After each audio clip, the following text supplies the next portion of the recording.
Right, good morning, guys. Melissa here. Quick video. I missed my alarm, so I wasn't able to get the exercise in as much as I wanted this morning. That's okay.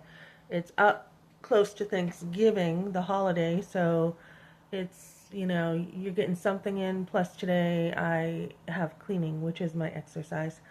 Um, so I have a lot of people praying for my son. If you want to pray for him, I would so appreciate that.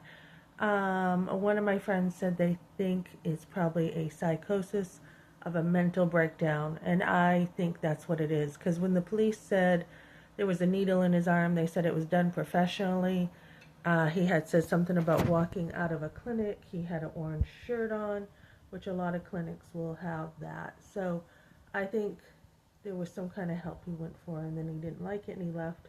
He is functioning um, on very little. On very little. I mean, it's cold out here and everything. So I was trying to find him last night and offer him a hotel, and I couldn't find him. I had friends late last night I had talked to, and we prayed for him. And he's like, sometimes all you can do is pray. And that is exactly all you can do, guys, sometimes.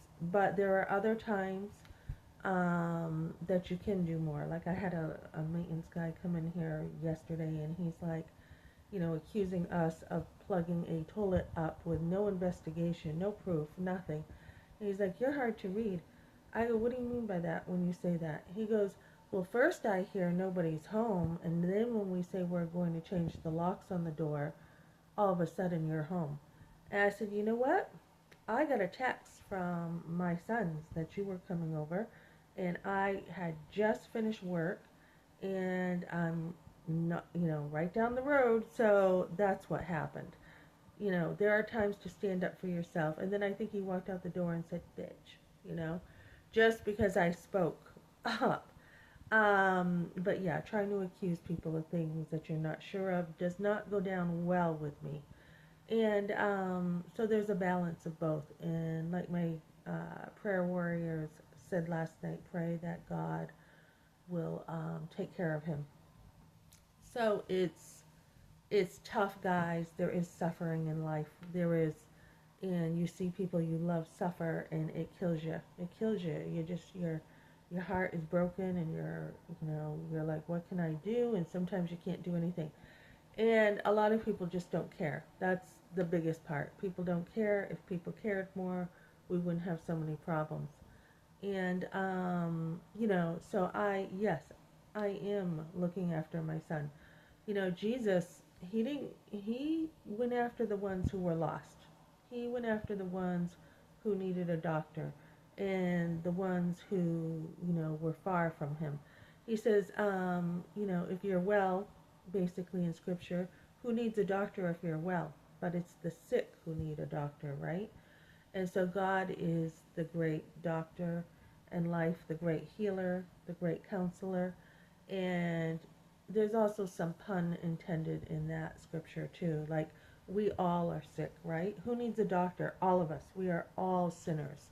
Every single one of us. So, I also have recently just healed up completely with my marriage and my divorce. So I was talking to somebody about that, and I said, that took a toll on me. And even watching Caleb Hammer last night, there was a guy dealing with a lot of stuff with mental health. And Caleb Hammer is always like, make sure your mental health is first. If you don't have mental health, you don't have good finances. And, he's saying if you have things in life that happen, take care of that first more than the finances, because you're not going to have as much potential if you've got a lot of stuff going on in your life. So it was hard to stay on my feet with a divorce and everything happening. But even telling friends, if you get blacklisted with one company, it's easy to lose other work. So it's important to stay strong, ladies. You have, people who like to accuse you of things that are not true, and that can include the maintenance man. And, it's one thing to be frustrated because you have to, clean, a toilet downstairs or something. It's another to come into a home and start accusing. So it's a balance, guys, of standing up for yourself and at the same time trusting God. And so using scripture last night, with with that whole maintenance thing, thinking, okay, be as wise as serpents, as harmless as doves. Just put that scripture in there when you're dealing with things. So when I'm dealing with my son, he's out there, he doesn't know what he's doing, he's in some kind of psychosis, he's just walking from one place to another, which is heartbreaking. He did say to me, remember that hotel I applied to? He told me that he was there the other night, just staying warm.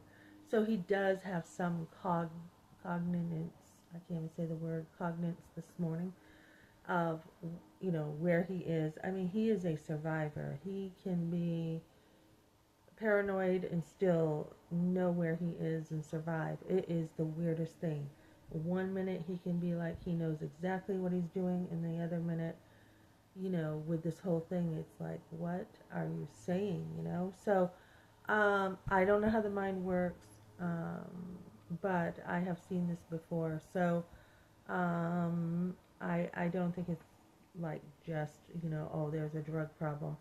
I think there is a mental, breakdown when somebody cannot take things. And honestly, guys, if it was me out on the street and I had gotten the crap beaten out of me, and who knows what the underlying effects of that is, right, behind the bruises, I don't know that I would not be the same way. So we need people to care more. So I will be going and looking for a power of attorney and see what I can do, because the police are not mental health workers, and the word on the street is the police don't really help. So and they can't legally, their hands are tied.